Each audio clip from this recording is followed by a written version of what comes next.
Leo ni somo langu la kwanza kabisa katika mfululizo wa masomo ambayo nitakuwa na share na wewe. Leo nataka ni share na wewe namna ya kufahamu nyuzi za gitaa bass. Sasa gitaa ambayo mimi naitumia hapa ni gitaa ya bass ya nyuzi 5.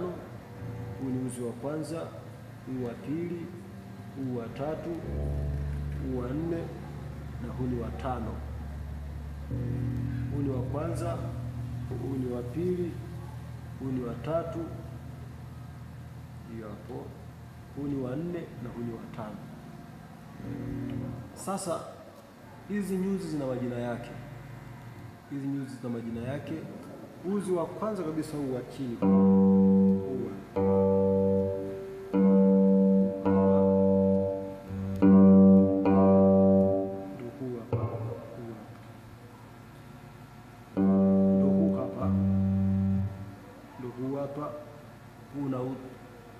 huu hapa, huu uzi ni uzi G. Huu uzi ni uzi G. Na uzi wa pili huu hapa, huu hapa.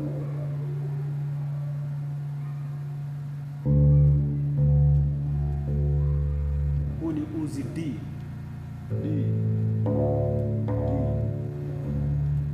Uzi D huu hapa, uzi wa pili kutoka chini. Na uzi wa tatu huu hapa.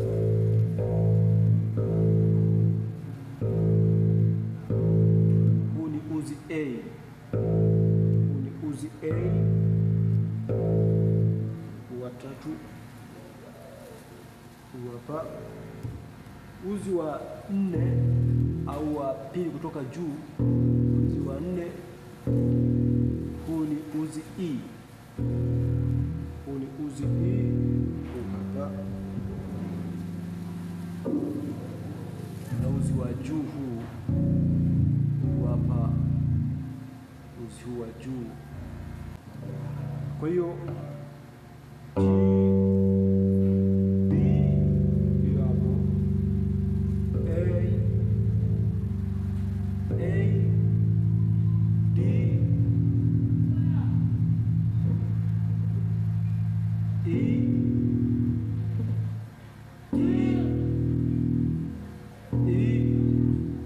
alafu B. Sasa ipo hivi.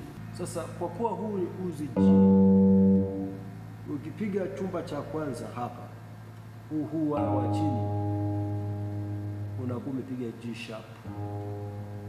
Unakuwa umepiga G sharp. Kwa hiyo itakuwa G sharp, itakuwa A sharp, itakuwa B, itakuwa C. Hivyo unazidi kwenda. Kwa hiyo nikipiga huu hapa, kwa kuwa ulikuwa ni D, itakuwa ni D sharp. D sharp,